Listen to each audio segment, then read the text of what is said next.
Haleluya, kita melanjutkan pengajaran ya. Kita akan masuki kitab Ulangan pasal ke-11. Kita baca semua ayat ya. Semua ayat ya panjang, cuman ya bisa membuat iman kita semakin bertambah-tambah. Ayat 1 sampai ke-32. Ulangan 11 ayat 1 sampai 32. Kita baca semua ayat ini. Haleluya, kita baca sesuai apa yang tertulis di depan. Ulangan 11 ayat 1 sampai terakhir. Kita baca bersama 3, 4. Dan engkau harus mengasihi Yahweh Elohimmu dan memelihara perintahnya, ketetapannya, dan peraturannya selama-lamanya. Dan kamu mengetahui hari ini bahwa aku tidak berbicara kepada anak-anakmu yang tidak mengetahui dan yang tidak melihat hukuman dari Yahweh Elohimmu, kebesarannya, keperkasaan tangannya, dan lengan yang teracung. Dan tanda-tanda serta perbuatan-perbuatannya yang dia lakukan di antara orang Mesir, Firaun, Raja Mesir, dan seluruh negerinya. Juga apa yang telah dia lakukan terhadap tentara Mesir dan kuda-kudanya, serta kereta-kereta perangnya, ketika dia membuat air laut Suf meliputi mereka, ketika mereka mengejarnya, dan Yahweh membinasakannya sampai hari ini. Engkau pun mengatakan apa yang dia lakukan terhadapmu di padang gurun, sampai kamu tiba di tempat ini. Dan apa yang telah dia lakukan terhadap Datan dan Abiram, anak-anak Eliab, anak Ruben, ketika bumi mengangkat mulutnya menelan mereka dengan sisi rumah, kemah-kemah mereka, semua kekayaan hidup yang ada di kaki mereka, di tengah-tengah seluruh orang Israel. Namun matamu telah melihat semua perbuatan Yahweh yang besar yang telah dia lakukan.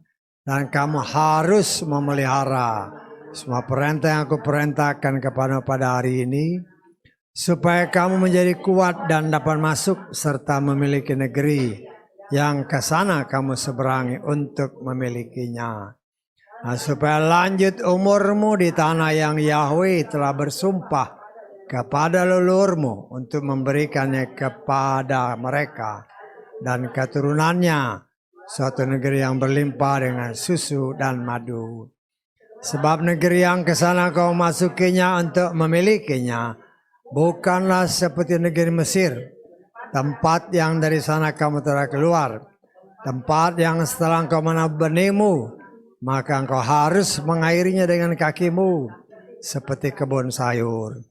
Sebaliknya, negeri yang ke sana kamu memasukinya untuk memilikinya adalah negeri yang berbukit dan berlembah, yang memiliki air minum dari hujan di langit.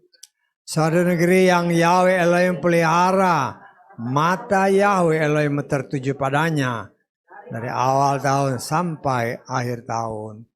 Dan akan terjadi jika kamu sungguh-sungguh mendengarkan perintahku yang aku perintahkan kepadamu pada hari ini, untuk mengasihi Yahweh Elohimmu dan beribadah kepada dengan segenap hati dan dengan segenap jiwamu, maka aku akan berikan hujan ke atas tanahmu pada musimnya, hujan awal dan hujan akhir, sehingga engkau dapat mengumpulkan gandummu dan anggurmu serta minyakmu.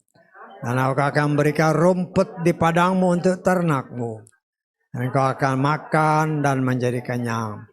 Awasilah dirimu supaya hatimu tidak tertipu dan kamu menyimpang serta beribadah kepada ilah-ilah lain dan sujud kepadanya. Murka Yahweh menyala melawan kamu, dan dia menutup langit sehingga tidak ada hujan dan tanah tidak memberikan hasilnya.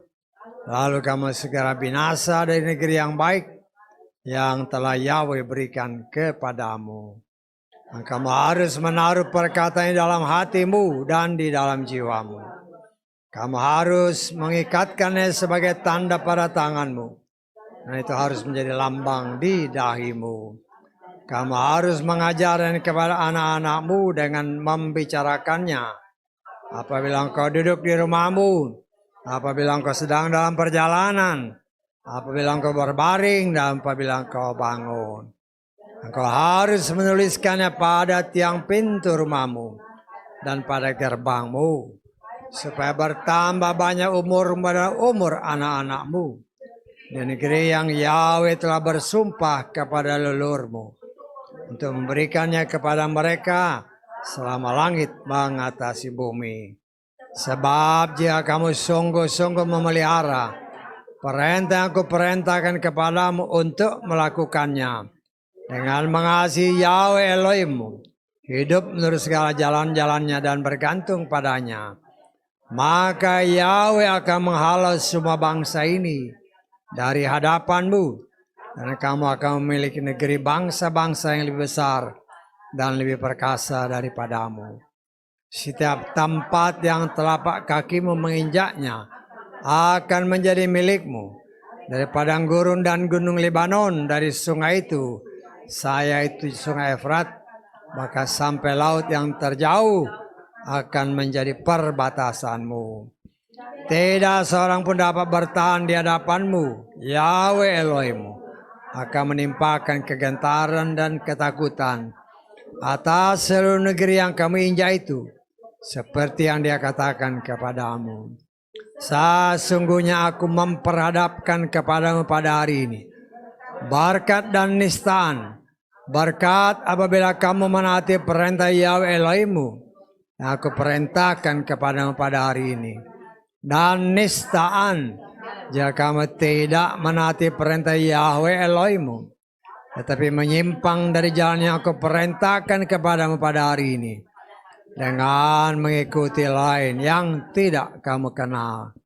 Dan terjadilah apabila Yahweh Elohim membawa engkau masuk ke negeri yang ke sana engkau masuki untuk memilikinya, maka engkau harus mengucapkan berkat di atas gunung Gerisim dan nistaan di atas gunung Ebal. Bukankah keduanya terletak di seberang Yordan dan di belakang arah matahari terbenam, di negeri orang Kanaan yang diam di Araba, berseberangan dari Gilgal, di dekat pohon-pohon terbantin di More. Sebab kamu ini akan menyeberangi Yordan untuk masuk dan memiliki negeri yang telah Yahweh Elohim berikan kepada kamu, dan kamu akan memiliki dan mendiaminya. Awasilah dirimu untuk melakukan semua ketetapan dan peraturan yang aku tentukan di hadapanmu pada hari ini. Haleluya, amin. Silakan duduk. Luar biasa ya, panjang ya. Panjang, tapi ya kita lihat ya. Kita baca bersama-sama, kita mendengar sama-sama.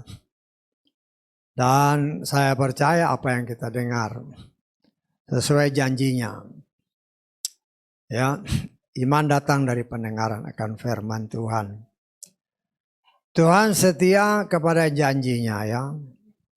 Ratusan tahun sebelum Moshe membawa bangsa pilihan ke tanah perjanjian dari tanah perbudakan.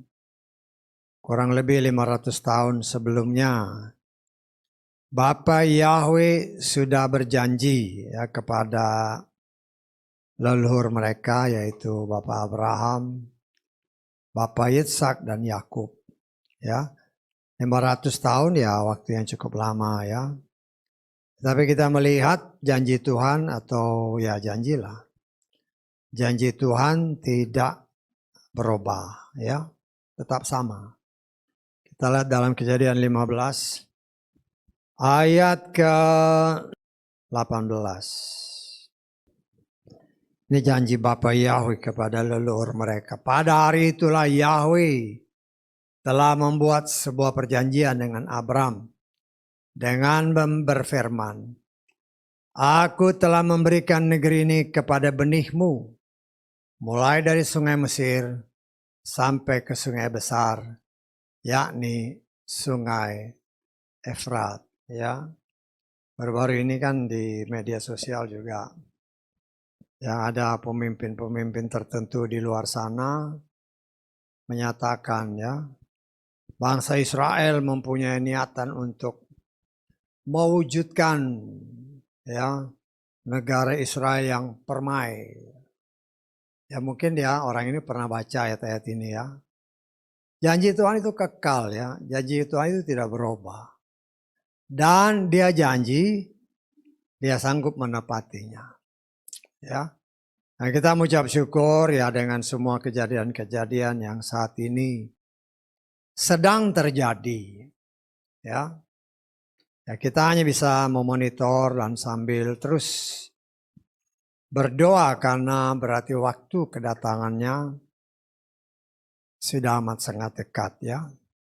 Bukan seringkali yang saya ingatkan, bukan masalah kedatangannya, tetapi masalahnya apakah kita siap. Apakah pada saat dia datang sesuai dengan 1 Tesalonika 5 ayat 23 kita lihat ya. Ini yang penting ya ini ya. 1 Tesalonika 5 ayat 23. Elohim damai sejahtera, dia sendiri kiranya menguduskan kamu sepenuhnya. Perhatikan, kiranya roh dan jiwa dan tubuhmu seutuhnya terpelihara tanpa celah pada saat kedatangan Tuhan kita, Yeshua HaMashiach. Ya, tubuh, roh, dan jiwa tidak bercacat celah. Nah, saat ini sebagaimana yang terus kita belajar ya. Tubuh kita dibersihkan melalui permandian, melalui baptisan di dalam Yeshua Mashiach. Ya, tubuh dibersihkan, tubuh dimurni. Ingat, tubuh, roh, dan jiwa kita ketika Hawa dan Adam jatuh dalam dosa, maka tubuh, roh, jiwa ini tercemar. Ya, karena itu semuanya harus dimurnikan kembali. Karena itu Yeshua berkata, ya, apabila engkau tidak dilahirkan kembali, ya, kita lihat Yohanes pasal ke berapa itu? Pasal ketiga ya. Yohanes pasal ketiga kita lihat ayat ke 5.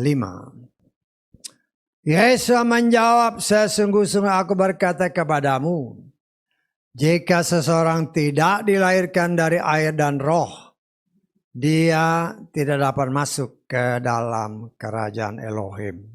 Ya, jadi Tuhan sudah mengingatkan, karena itu sesuai dengan ilham roh, pewahyuan yang Tuhan berikan kepada rasul bagi orang di luar Yahudi, yaitu Rasul Paulus. Sebagaimana yang kita baca tadi, tubuh, roh, dan jiwa ini harus tidak bercacat celah. Kita sudah belajar dari 1 Tesalonika pasal 4 ya. Ayat ke berapa itu? Ayat ke-16 coba kita lihat ya. Karena ini kan kerinduan hati kita. 1 Tesalonika 4 ayat ke-16 ya, kita lihat ya. Sebab dengan suatu seruan, dengan suara penghulu malaikat, dan dengan sangkakala Elohim, dia akan turun dari sorga. Dan orang-orang yang mati dalam Mashiach mereka akan pertama-tama bangkit. Kemudian kita yang hidup, artinya tubuh dan jiwanya masih komplit ya. Yang masih tinggal akan diangkat bersama-sama dengan mereka dalam awan. Ke dalam pertemuan Tuhan di angkasa. Demikianlah kita akan senantiasa berada bersama dia ya. Kita bisa ketemu, bisa diangkat kalau yang 1 Tesalonika 5 tadi ayat 23, tubuh, roh, dan jiwa kita didapati tidak bercacat celah. Karena itu selama kita masih hidup di muka bumi ini, tubuh, roh, dan jiwa kita ini dimurnikan. Ya, tubuh yang bercacat harus dimandikan. Tubuh ini harus dikuburkan melalui baptisan bersama Yeshua Mashiach. Ya, tubuh kita yang dilahirkan oleh seorang ibu, ya kita semua dilahirkan oleh seorang ibu, ya itu harus sebagai manusia yang lahir dari seorang ibu, itu harus dikuburkan, ya, manusia lamanya dikuburkan melalui baptisan, ya. Melalui baptisan kita dikuburkan karena manusia yang lahir dari seorang ibu itu sejak dalam kandungan sudah berdosa, ya, sudah berdosa. Kita lihat dalam Mazmur 51, ya, 51 dalam terjemahan saya ayat kelima, coba ILT kadang-kadang beda, ya. Ayat ke-7, ya, saya ayat kelima. Lihatlah dalam kesah aku diperanakan, dalam dosa, ibuku mengandung aku, ya. Jadi yang berdosa ini, ketika kita mendengar firman, timbul iman, dan iman ini, ya, Roh Kudus yang bekerja dalam hati kita dengan caranya, membimbing kita untuk kita mau menguburkan manusia lama yang dilahirkan dari seorang ibu, ya. Kita dikuburkan manusia lamanya melalui baptisan bersama Yeshua Mashiach. Kemudian kita keluar dari air, artinya kita lahir dari firman sebagai ciptaan yang baru. Jadi kalau saudara seringkali dengar orang ciptaan baru, yaitu lahir baru, yaitu lahir baru artinya lahir dari, keluar dari air, akhirnya lahir dari firman. Asal caranya benar, namanya benar, orangnya benar. Kalau nggak benar ya nggak benar. Satu aja nggak benar yang nggak jadi. Ya, Tuhan itu setia kepada firman. Karena itu kita harus membaca firman hati-hati. Ya, kalau caranya nggak benar ya nggak bisa. Orang yang nggak benar ya nggak bisa. Pokoknya salah satu dari tiga ini nggak benar, tidak sah di hadapan Tuhan, ya jangan harap dalam alam roh diakui sebagai anak, ya. Kemudian roh kita ketika kita sudah lahir baru, ya, lahir sebagai ciptaan baru, sebagaimana tertulis dalam Galatia pasal 4 ayat 6, karena engkau anak diberikannya Roh Kudus untuk memampukan kita bukan saja mengerti firman, tetapi dapat mempraktekkannya dengan benar. Karena firman itulah yang membaptis jiwa kita seumur hidup. Saya bisa tangkap, ya. Ada 3 macam baptisan. Baptisan tubuh, asal caranya benar, namanya benar, orangnya benar, yang melakukan itu hanya sekali. Baptisan roh, Yeshua yang membaptis sekali, ya. Tetapi baptisan jiwa, yang 2 terakhir ini, baptisan roh dan baptisan jiwa, itu berdasarkan firman Tuhan hanya dilakukan oleh Yeshua. Ketika kita sebagai anak diberi Roh Kudus, ya, Roh Kudus dari Bapa Yahweh. Baptisan jiwa, seumur hidup kita dibaptis oleh Yeshua oleh firman. Tanggap, ya, oleh firman. Jadi semua itu harus kelop, ya. Karena pengajaran-pengajaran di luar kan kadang-kadang ngawur. Oh, kita dibaptis, dimurnikan dengan kesukaran, itu nggak masuk kategori firman. Ya, kita dimurnikan semua dengan firman. Baptisan 2 baptisan terakhir itu, baptisan roh dan baptisan jiwa, itu berdasarkan Matius pasal ke-3, kita lihat, ya. Kita belajar, ya, supaya saudara paham benar. Jadi kalau orang nanya, saudara ngerti ayat ke-11.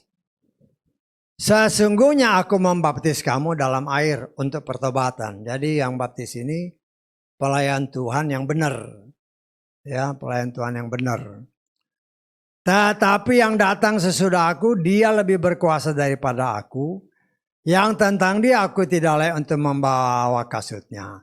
Dia akan membaptis kamu dalam Roh Kudus dan api. Jadi 2 yang terakhir itu hanya Yeshua yang baptis. Yeshua artinya firman Tuhan yang membersihkan kita. Sepanjang umur hidup kita dibersihkan oleh firman. Bagaimana bisa? Ya kita harus ngerti dulu firman-Nya.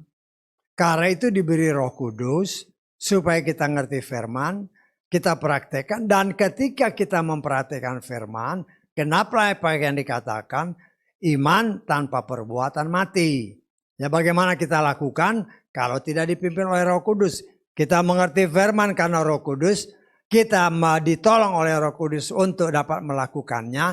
Dengan melakukannya, ya penyempurnaan terjadi. Kita anggap ya. Jadi kalau ada orang yang nanya paling sedikit ya berkali-kali diulang-ulangi supaya saudara ngerti. Ya, dan kita melihat cara Tuhan. Dia mengingatkan kepada saudara dan saya senantiasa. Ya. Dia ya dikatakan oleh firman Tuhan-Nya. Di dalam, coba kita lihat lagi ayat 1 ulangan 11 tadi. Ulangan 11 ayat 1. Engkau harus mengasihi Yahweh. Artinya ini apa? Ini perintah ya. Kan Torah itu terdiri dari aturan, perintah, dan ketetapan. Perintah Tuhan, kamu harus mengasihi Yahweh. Loh kenapa harus? Karena dia menciptakan kita. Dia itu pencipta kita. Ya.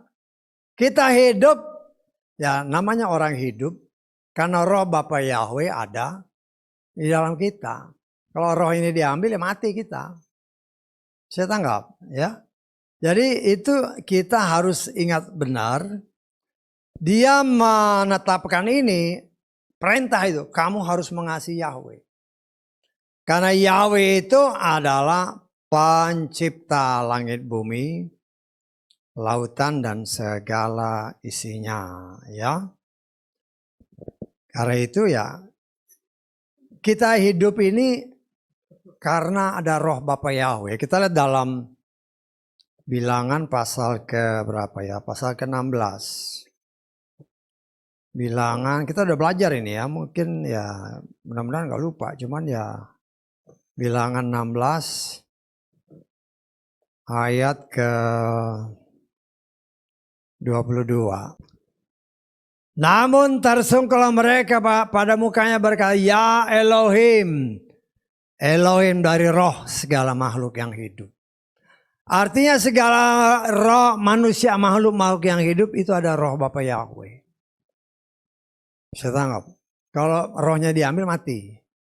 Ya kita bisa aja menafsirkan. Termasuk binatang itu kan hidup roh. Karena ada roh Tuhan.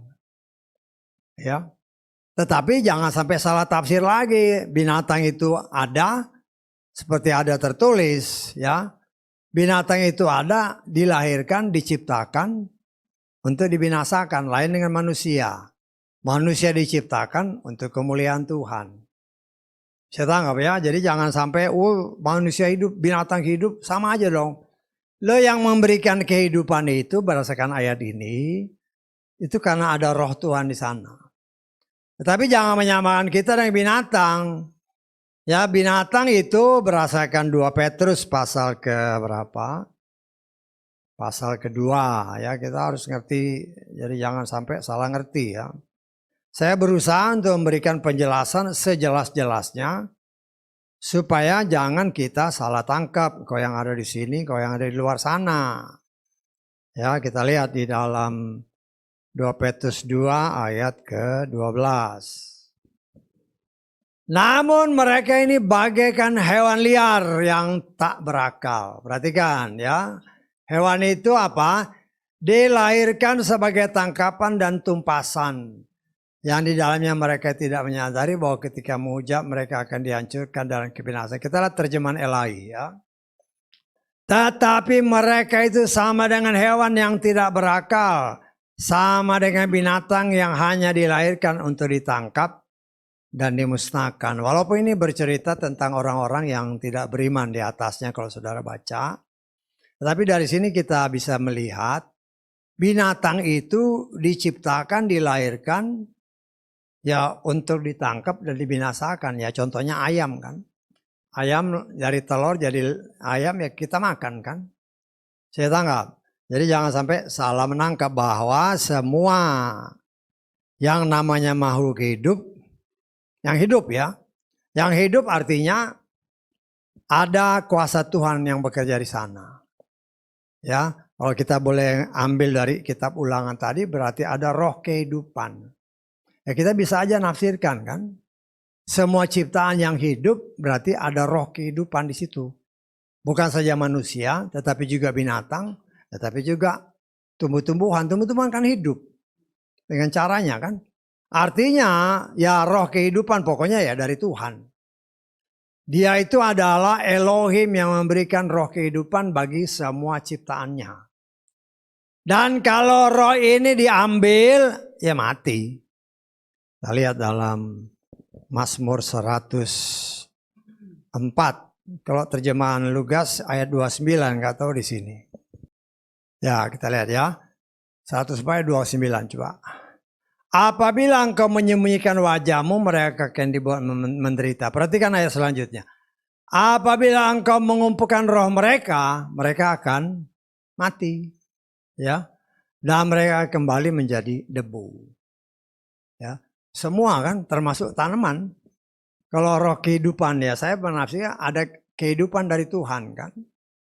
Kalau diambil kehidupan ya mati, termasuk ya entah binatang, entah manusia, entah tumbuh-tumbuhan. Ya. Jadi itulah cara Tuhan. Artinya berasa kita bilangan ini berdasarkan Torah. Semua itu bisa hidup karena Tuhan yang memberi kehidupan. Kalau yang roh yang memberi kehidupan yang diambil ya mati semua. Karena itu dikatakan oleh si Paulus. Aku menanam, Apolos menyiram, tapi yang menumbuhkan adalah Tuhan. Saya tangkap ya. Nah, kita melihat. Jadi dia, karena dia yang beri kehidupan, dia mempunyai hak untuk memberi ketetapan. Kamu harus mengasihi Yahweh. Dan ayat ini kalau kita samakan dengan apa yang Yesua katakan dalam Yohanes pasal ke-14 ayat ke-15. Kita lihat ya. Yohanes 14 ayat 15. Jika kamu mengasihi aku, peliharalah perintah-perintahku. Ini sebenarnya Yesua kutip dari Torah. Ingat ya, 5 kitab pertama itu kitab atau Torah yang tertulis. Tetapi Yesua adalah Torah kehidupan. Ya, Torah yang hidup, ya, yang tidak ditambah dan dikurangi. Tetapi apa yang tertulis ya diterjemahkan oleh banyak ahli kitab segala macam. Seperti apa yang Yesua katakan di dalam pernyataan-pernyataan, banyak ahli-ahli kitab yang sudah menyisipkan tradisi-tradisi di dalam Torah yang diturunkan oleh Bapa Yahweh berupa tulisan yang didiktekan oleh Bapa Yahweh sendiri kepada Mose. Dalam kenyataannya sudah banyak dimasuki dengan tradisi-tradisi. Karena itu Yesua berkata, engkau lebih mentaati mengikuti tradisimu daripada mengikuti apa yang Tuhan kehendaki. Kita lihat Matius pasal ke berapa ini? 15 ayat ke-6. Matius 15 ayat ke-6. Dan dia sekali-kali tidak menghormati ayah atau ibunya. Perhatikan. Kamu telah membatalkan perintah Elohim melalui tradisi. Ya. Tradisi inilah. Karena itu Yesua katakan. Ya. Firman Tuhan menyatakan atau Yesua menyatakan, aku datang bukan untuk membatalkan Torah. Tetapi apa? Menggenapinya. Kita lihat Matius pasal ke berapa tuh? Pasal ke-5 ayat ke-17. Janganlah mengira bahwa aku datang untuk membatalkan Torah atau kitab para nabi. Aku datang tidak untuk membatalkan, melainkan untuk menggenapinya. Kenapa? Karena dia tahu. Seperti yang dikatakan dalam kitab Matius 15 tadi.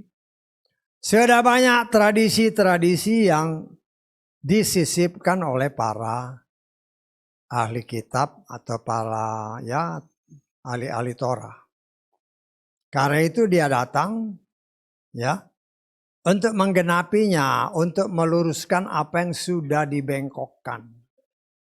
Walaupun dalam kenyataannya mereka menolak Yesua, bahkan membunuh dan menyalibkannya.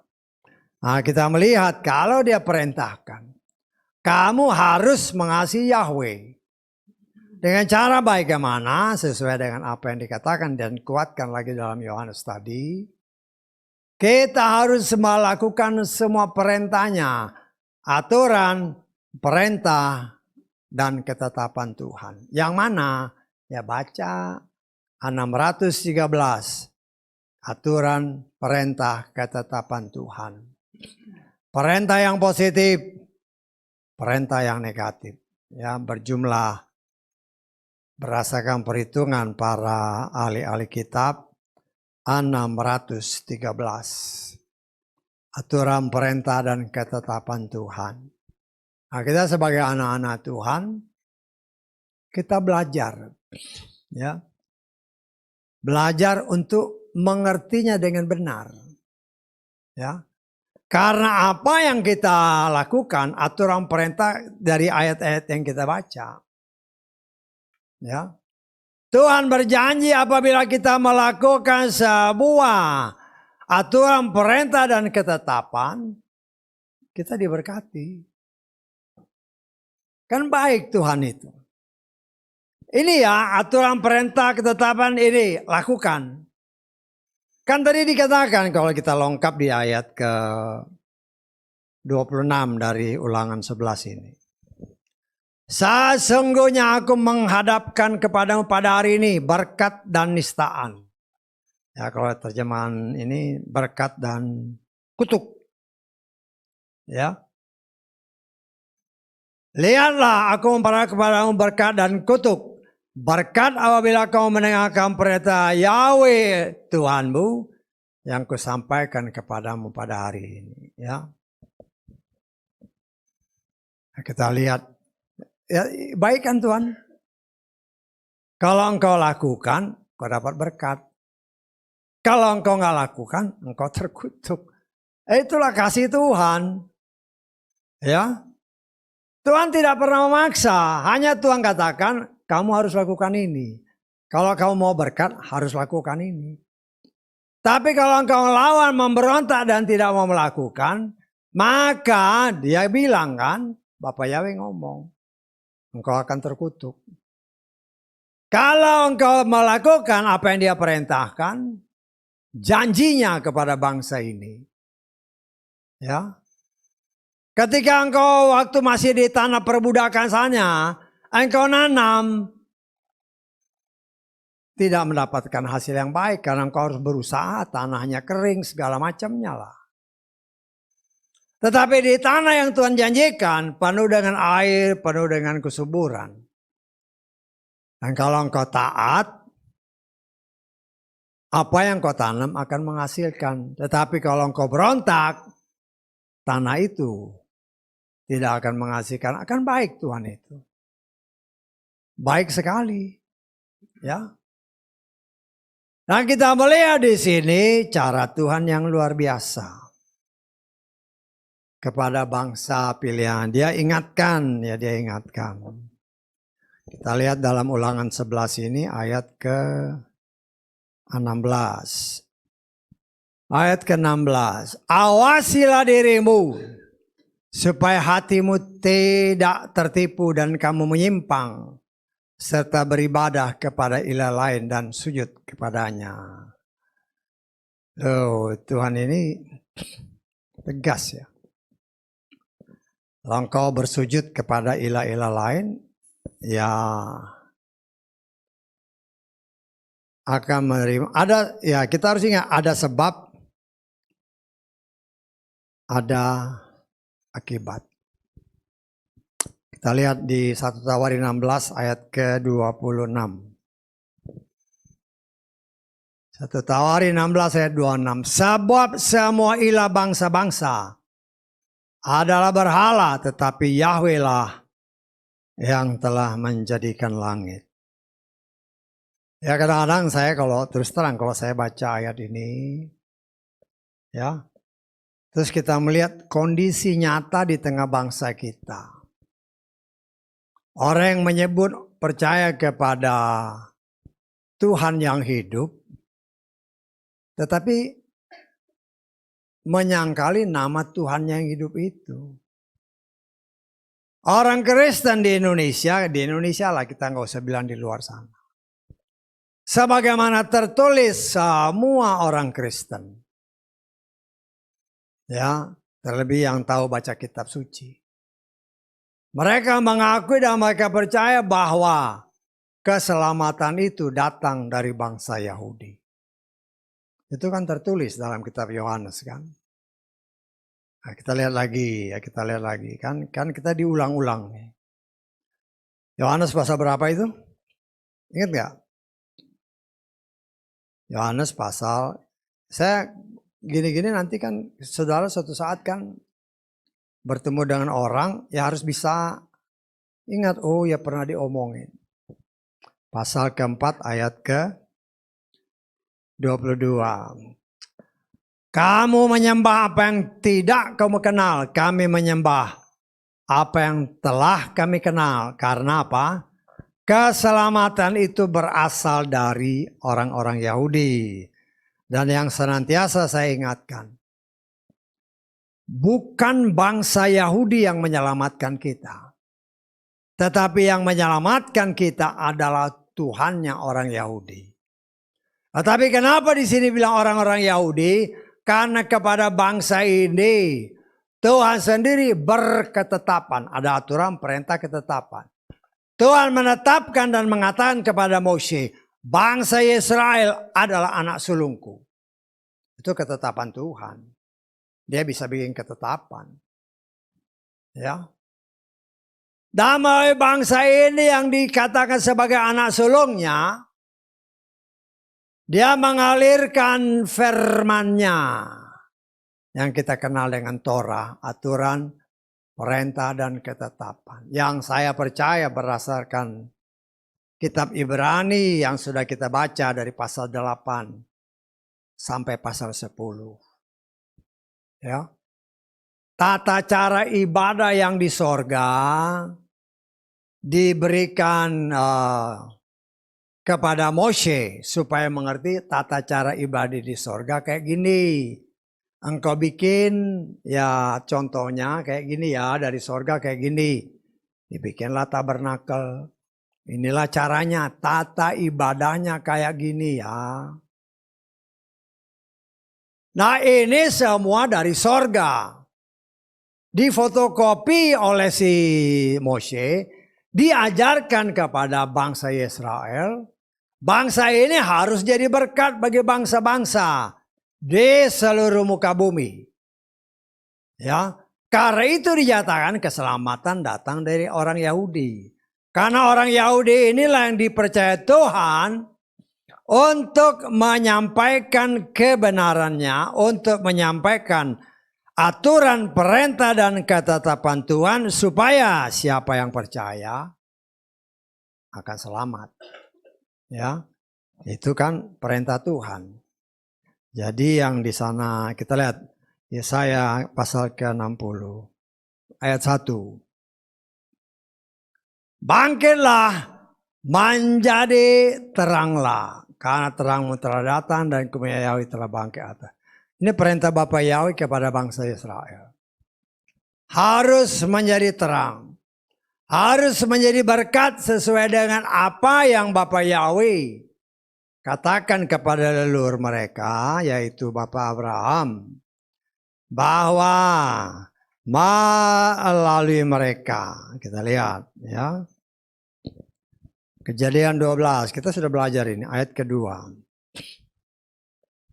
Kejadian 12 ayat 2. Aku akan membuat engkau menjadi suatu bangsa yang besar.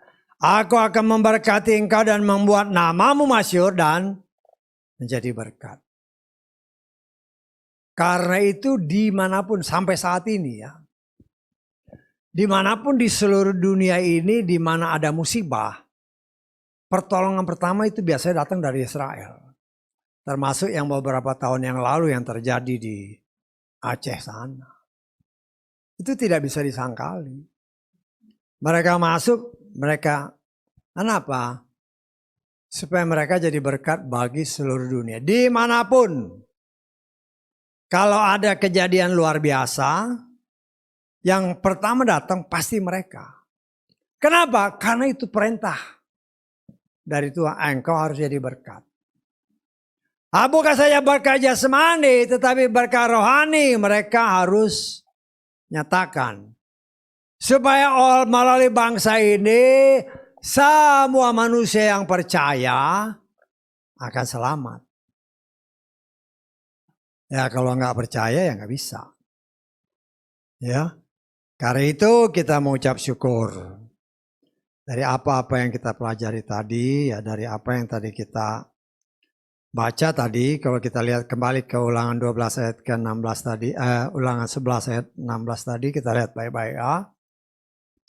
Ulangan 11 ayat 16 kita lihat. Awasilah dirimu supaya hatimu tidak tertipu. Dari dalam hati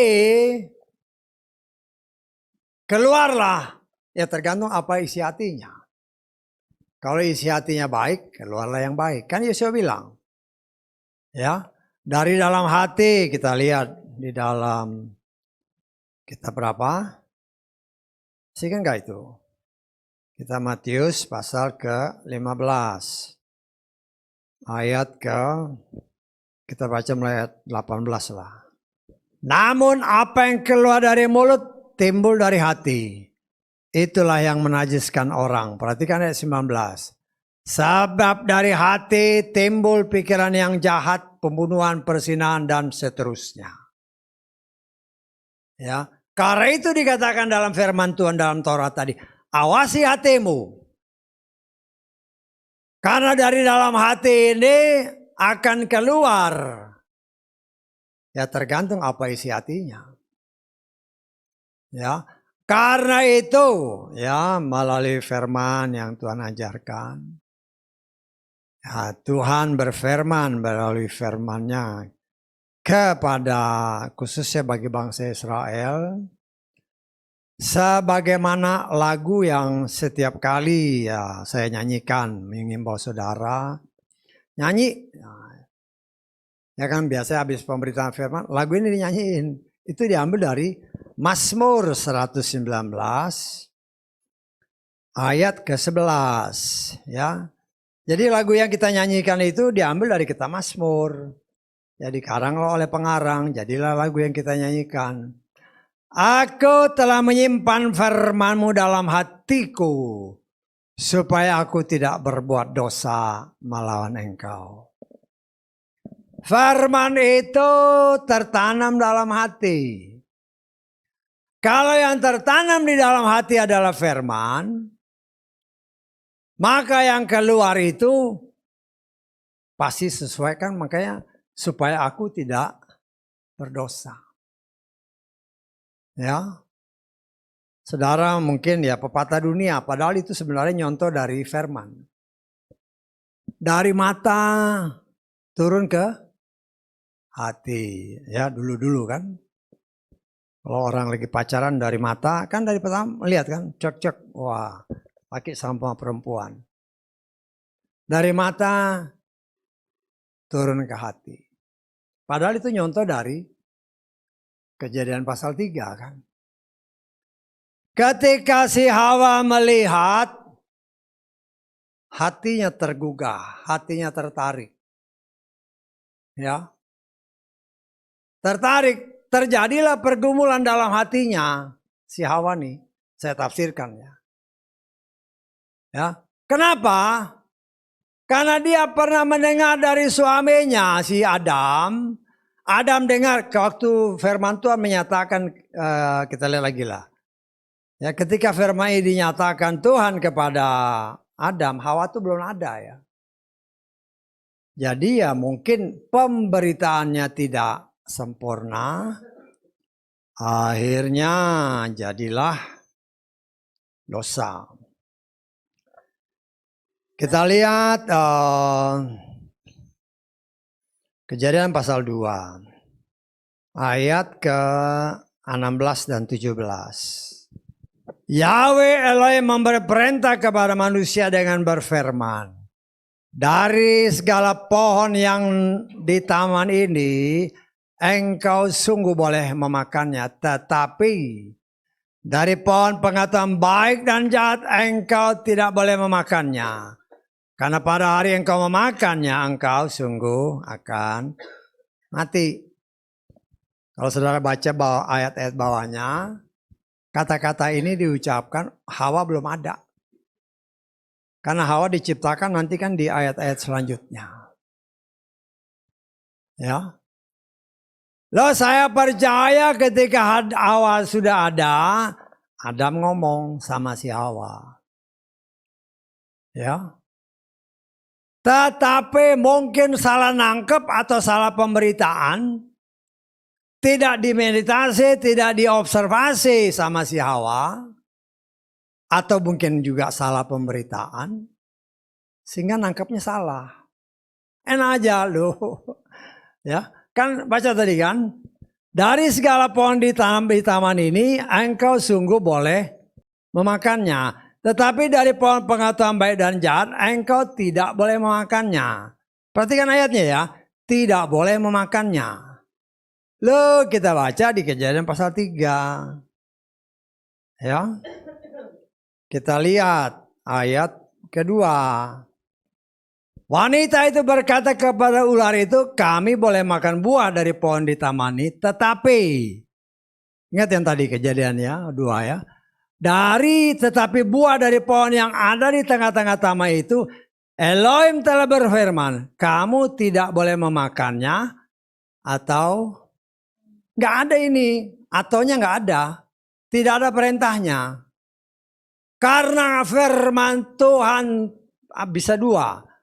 Waktu menyampaikan tidak jelas, kemudian ditangkap, tidak dimeditasi, tidak diobservasi, akhirnya membuat karangan sendiri si Hawa ini.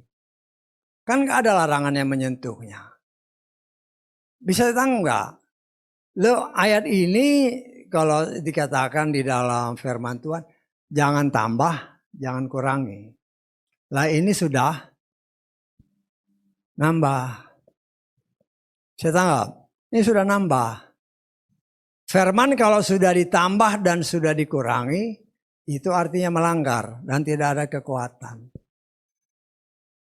Ya, lo yang dikurang, ya saya udah berkali-kali menjelaskan tentang, karena tidak ditulis kan. Yang dikurangi itu nggak ditulis di sini, cuman ya kita minta hikmat Tuhan.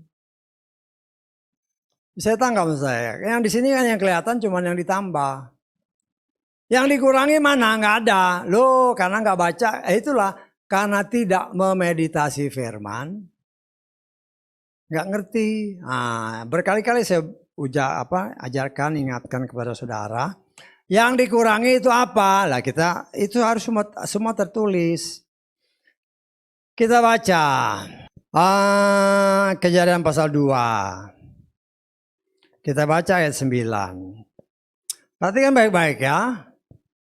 Yahweh Elohim menumbuhkan dari tanah segala pohon yang disukai untuk penglihatan dan baik untuk makanan. Juga pohon kehidupan di mana? Di tengah-tengah taman serta pohon pengetahuan baik dan jahat. Pertanyaannya supaya saudara ingat, ada berapa pohon di tengah-tengah taman? Berapa? Ada 2. Ada 2 pohon, ingat baik-baik itu. Loh, karena tidak meditasi, tidak observasi si Hawa ini, keluarlah Kejadian pasal 3 tadi, ayat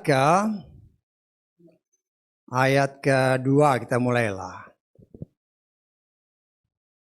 Wanita itu berkata kepada ular itu, kami boleh makan buah dari pohon di taman ini. Perhatikan ayat 3. Tetapi buah dari pohon yang ada di tengah-tengah taman itu, Elohim berfirman, kamu tidak boleh makan atau menyentuh. Tadi di tengah taman ada berapa?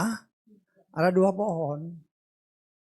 Yang satu pohon kehidupan, saya menafsirkan itulah Yeshua.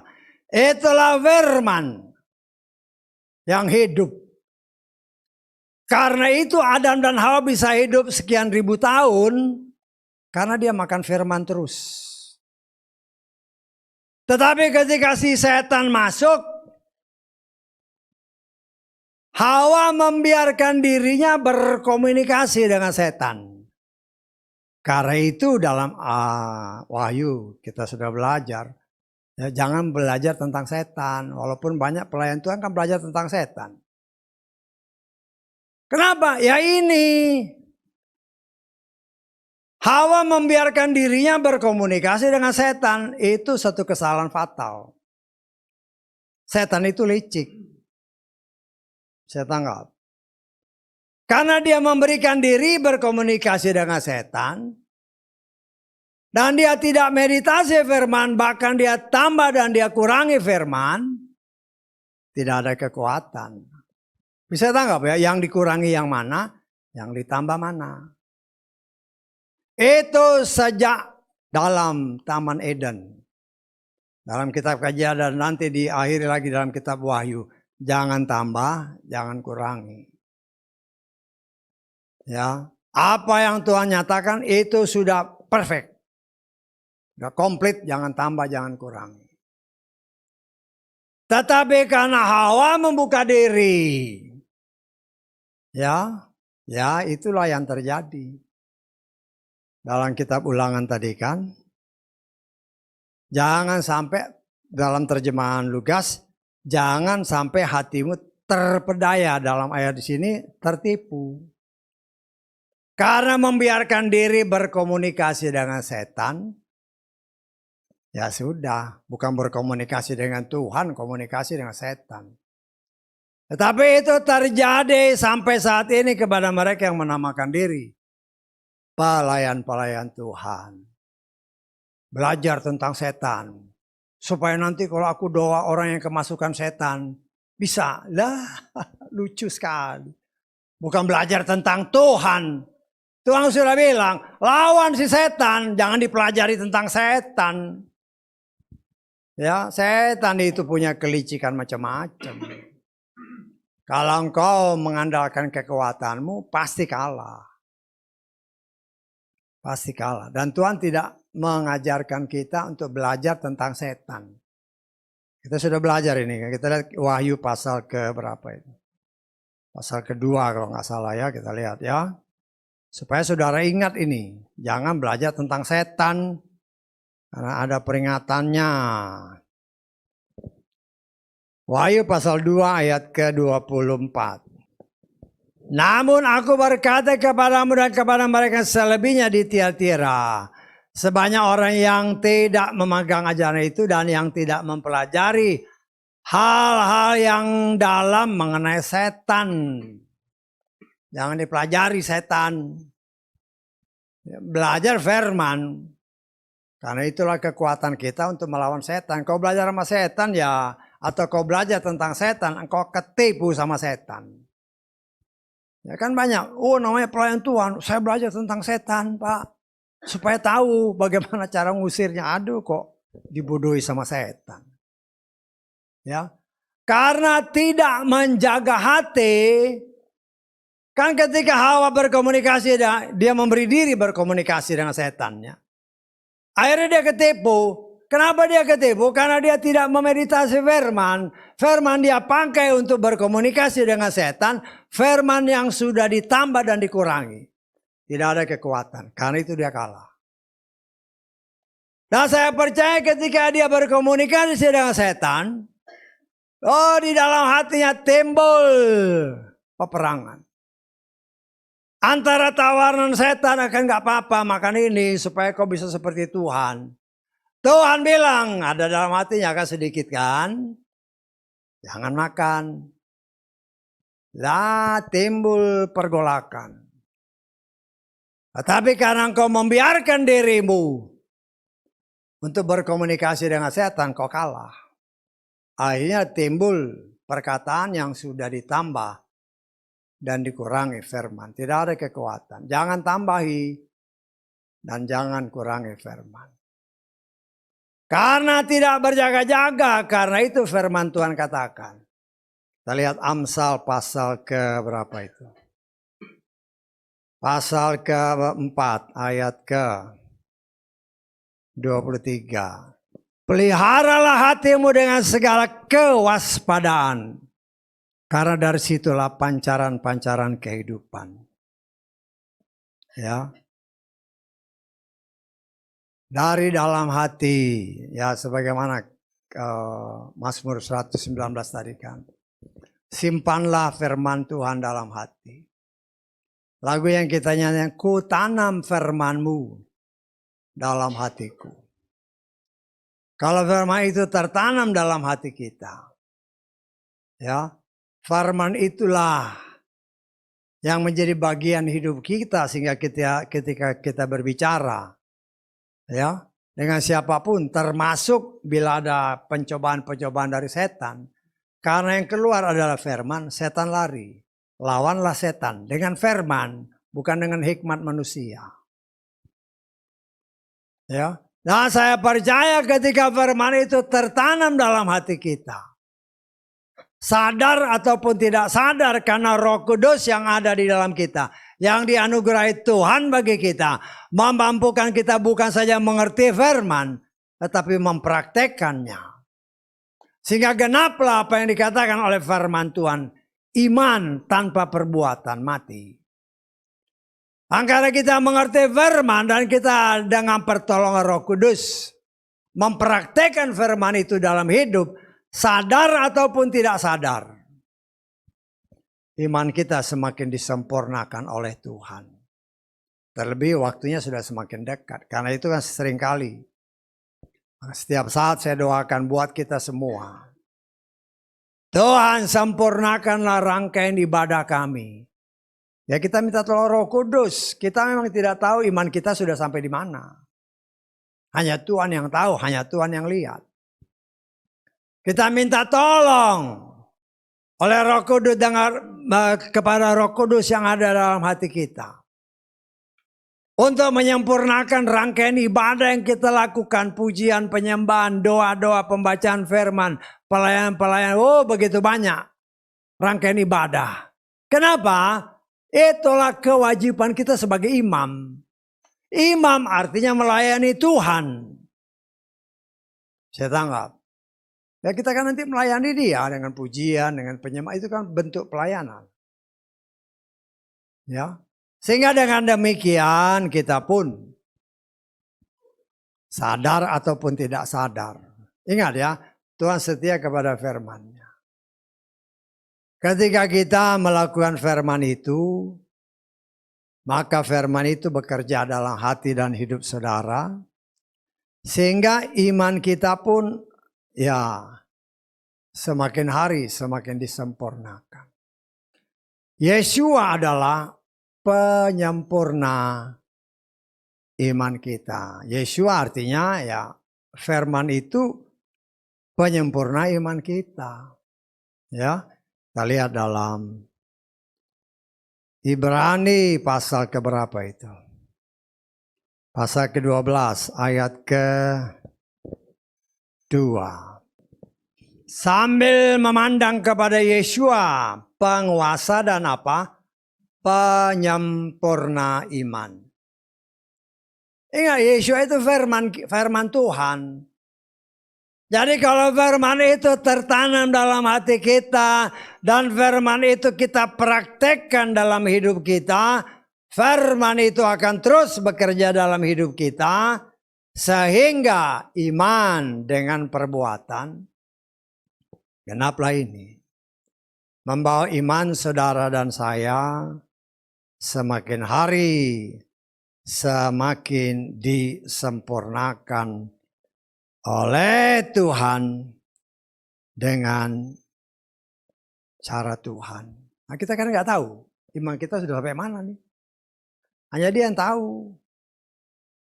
Ya. Karena iman ini harus sampai level sempurna supaya kita diangkat. Ya. Karena iman yang sempurna artinya kita hidup sebagai pelaku firman yang benar. Dengan melakukan firman yang benar, tubuh, roh, dan jiwa kita, ketika dia datang, dia melihat kita tidak ada cacat celah tubuh, roh, dan jiwa. Kita menggenapkan 1 Tesalonika 5 tadi ayat 23. Dan itu hanya akan bisa terjadi apabila ada kerjasama antara kita dengan firman, dengan pertolongan Roh Kudus. Tanpa Roh Kudus, tidak mungkin kita mengerti firman dan tidak mungkin kita bisa mempraktekkan firman dengan benar. Karena itu kita perlu Roh Kudus. Karena itu senantiasa dihimbau dari tempat ini. Senantiasa untuk senantiasa dalam setiap kehidupan kita. Libatkan Roh Kudus di dalam hidup ini. Libatkan Roh Kudus dalam setiap perjalanan hidup kita. Ya. Sehingga iman kita jangan hanya begini-begini aja. Ya, saya sering kali berdoa, Tuhan, apa yang dapat saya lakukan untuk Tuhan? Kan kita punya keterbatasan, tetapi dia nggak terbatas. Dia tidak terbatas. Nah, kalau dari kita ada kerinduan positif, dia nanti yang ngatur. Gimana? Karena dia mau kita semakin hari semakin maju, semakin mengenal dia dengan sempurna. Sehingga kita menjadi berkat bagi banyak orang untuk hormat kemuliaan namanya. Nah, setiap kali didoakan dari tempat ini paling sedikit setiap kita ibadah. Dan setiap hari saya berdoa untuk kita semua. Oleh kasih kemurahan Tuhan kita dibentuk sehingga hidup kita ini memancarkan kasih daripada Bapa Yahweh. Memancarkan kemuliaannya, memancarkan keharumannya, itu semua tertulis. Yang boleh menarik jiwa-jiwa yang ada di dalam kegelapan termasuk keluarga besar kita.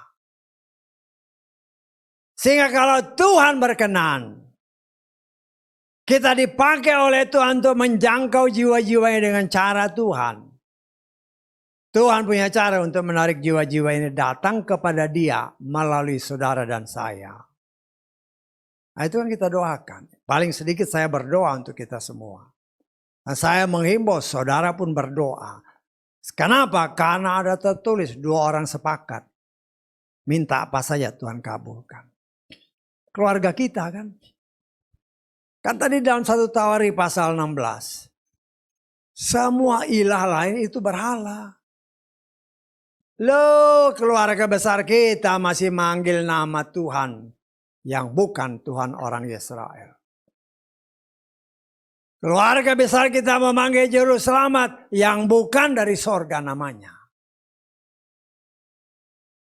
Kenapa? Karena mereka tidak waspada, akhirnya ditipu oleh si setan. Nah, itu kan kenyataan. Karena itu ya saudara bersepakat kita berdoa bersama-sama. Ya walaupun tempat kita jauh-jauh, doa kita akan ditampung oleh Tuhan. Ketika waktunya genap, Tuhan punya cara. Untuk memakai saudara dan saya dengan penuh keberanian iman. Dengan cara Tuhan menyampaikan firman yang benar. Menyampaikan nama yang benar. Ya saya kadang-kadang kalau ngelihat orang-orang, ya kan banyak orang yang rajin ibadah.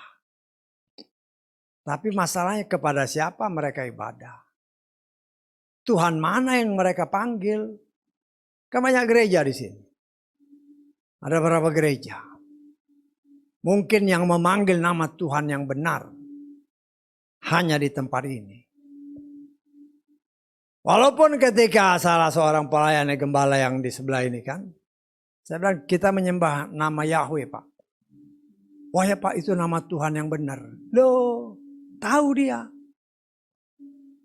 Tahu dia itu nama Tuhan yang benar. Tetapi apakah diberitakan? Nggak tahu.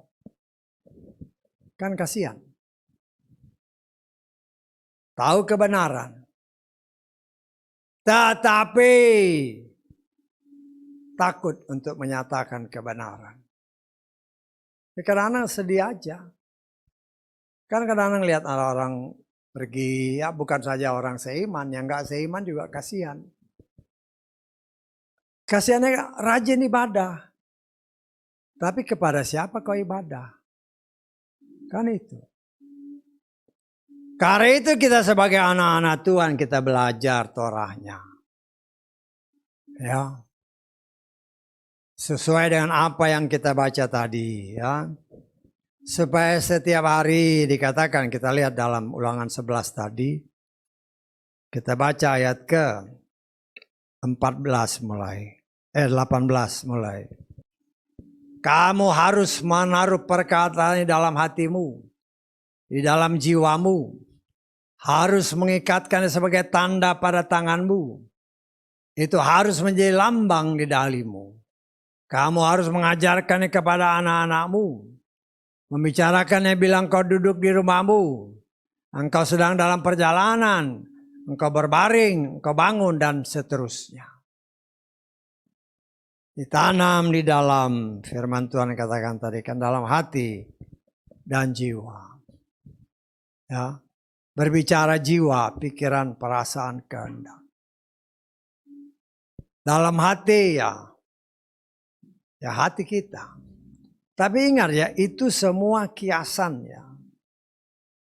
Yang di dalam katanya dalam hati itu kiasan.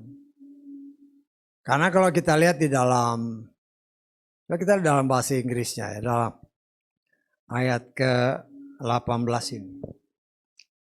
Therefore shall ye lay up these words in your heart. Karena ada orang yang mempermasalahkan, ini heart itu jantung. Pernah dengar itu? Pelayan Tuhan ngomong, heart itu jantung, bukan hati. Dalam hati saya, ya itulah, karena terlalu literal. Kadang-kadang firman ini kan kiasan. Kalau engkau seorang ahli bedah jantung, kau bedahlah jantungnya. Ada nggak firman di situ? Nggak ada. Karena firman itu roh.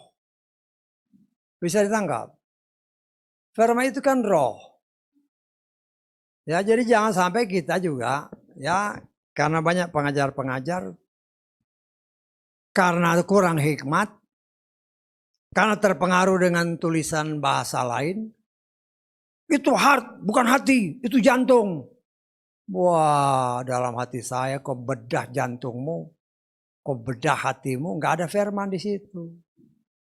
Karena firman itu adalah roh. Kita lihat dalam Yohanes pasal ke berapa itu? Pasal ke-6. Ayat ke-63. Rohlah yang memberi kehidupan, daging sama sekali tidak berguna. Firman yang aku katakan kepadamu adalah roh. Dan dialah kehidupan. Jadi firman itu roh. Yang saya ngomong ini kan gak kelihatan. Itu roh. Ya. Jadi kalau dibilang tertanam dalam hati itu kiasan. Bukan arti yang sesungguhnya. Mau tertanam di jantung kayak di hati kayak itu kiasan. Jadi jangan sampai kita salah. Firman itu roh. Dan roh itu gak kelihatan. Tetapi kita percaya, karena itu Yesus katakan, percayalah kepada Elohim, percaya juga kepadaku. Percaya kepada Bapa Yahweh, percaya juga kepada firman-Nya. Karena percaya, kita selamat. Kalau kita lakukan apa yang kita percaya. Kalau enggak ya nggak bisa. Nah, apa yang dikatakan di dalam apa yang kita baca tadi, ya bukan saja ditanam dalam hati.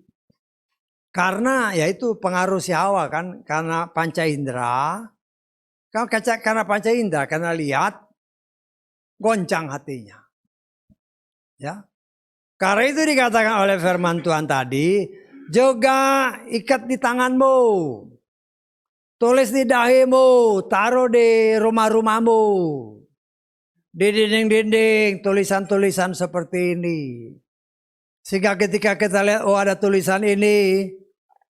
Ingat ya, ketika kita baca, iman kita bertambah. Bisa tahu nggak? Tuhan itu setia sama firman-Nya. Jadi ada gambar-gambar dengan tulisan-tulisan firman.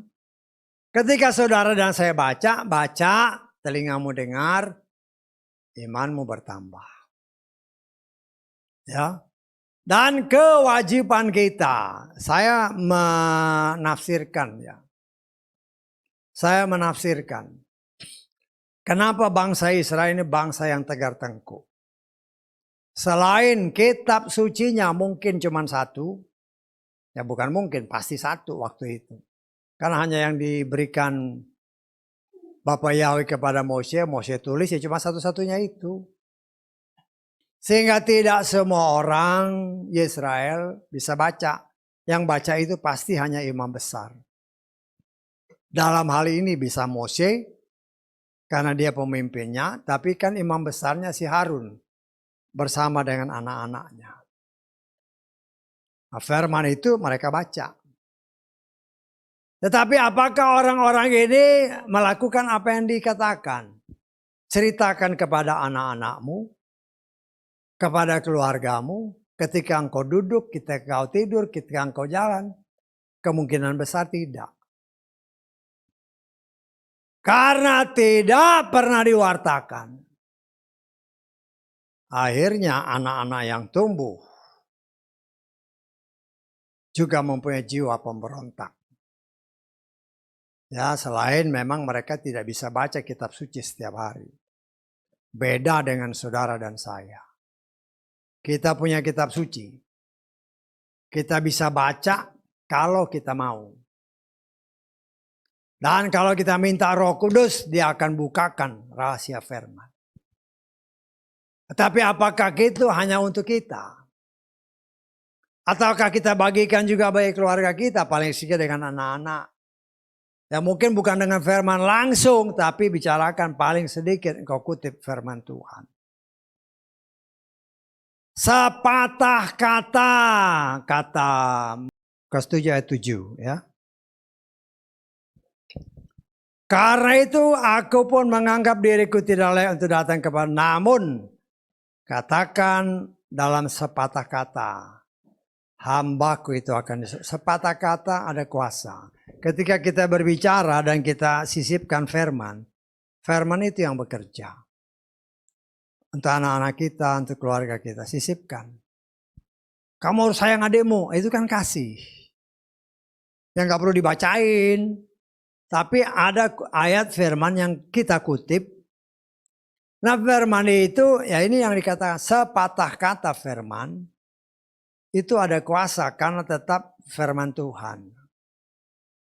Sehingga dengan demikian ya anak-anak itu ya bertumbuh. Bukan saja ya bahkan sejak dalam kandungan kan kayak siapa? Istrinya Zakaria, si Elizabeth kan. Ketika dia dengar si Maria ngomong, waktu dihampiri oleh Maria, kan kandungannya sudah umur 6 bulan. Langsung Roh Kudus menjamah dia. Itu masih dalam kandungan kan. Artinya anak dalam kandungan pun ketika ibunya berbicara tentang firman, itu akan memberkati anaknya. Demikian juga saudara dan saya.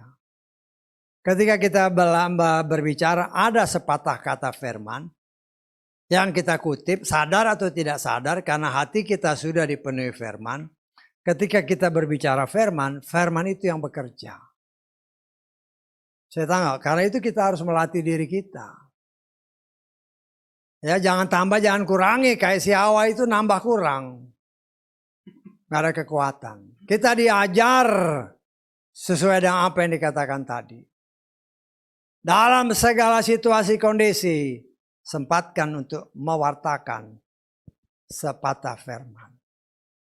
Dan janji Tuhan apabila kita taat, beribadah kepada Dia dengan sungguh-sungguh, janjinya kita pasti diberkati.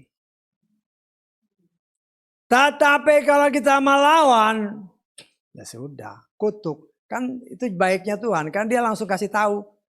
Berkat karena engkau lakukan firman, kutuk kalau engkau jauh. Dan Tuhan berjanji, apabila engkau beribadah kepada Dia, engkau pasti diberkati. Ya, satu ayat yang terakhir, ayat ini ya waktu itu saya mengimani. Ya, sebagai benteng kekuatan kita ketika zaman COVID. Kita kan tetap ibadah. Tetap ibadah biasa seperti ini. Walaupun pintu di bawah kita tutup, ceklek. Ibadah kita. Kenapa? Bukan sok-sokan. Karena saya percaya ayat ini. Keluaran 23 ayat 25. Ini andalan kita. Karena ini firman. Ini Torah. Kamu harus beribadah kepada Yahweh Elohimmu. Perhatikan. Maka dia pasti memberkati roti makananmu dan air minumanmu.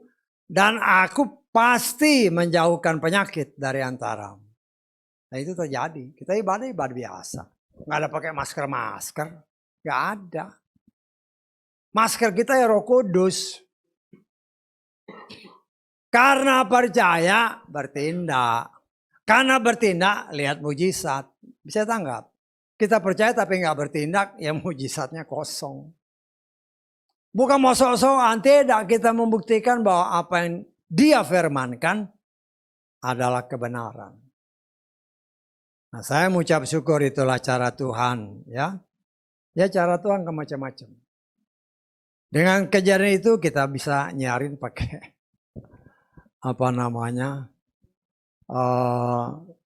streaming ini. Kalau streaming bisa ketemu saudara-saudara yang tidak pernah terbayangkan untuk ketemu. Itu kan cara Tuhan. Cara Tuhan untuk mengumpulkan umatnya yang satu roh dan jiwa. Yang benar-benar mau melakukan firman Tuhan. Percaya kepada Dia, Yahweh Elohim dalam Yeshua Mashiach. Dibentuk, dikuduskan, disempurnakan olehnya. Kita dipersiapkan sehingga tubuh roh dan jiwa kita didapati tidak bercacat celah ketika Dia datang. Sehingga oleh kemurahan Tuhan kita akan diraihkannya. Karena itu jangan kendor. Belajar, coba praktekkan. Ya.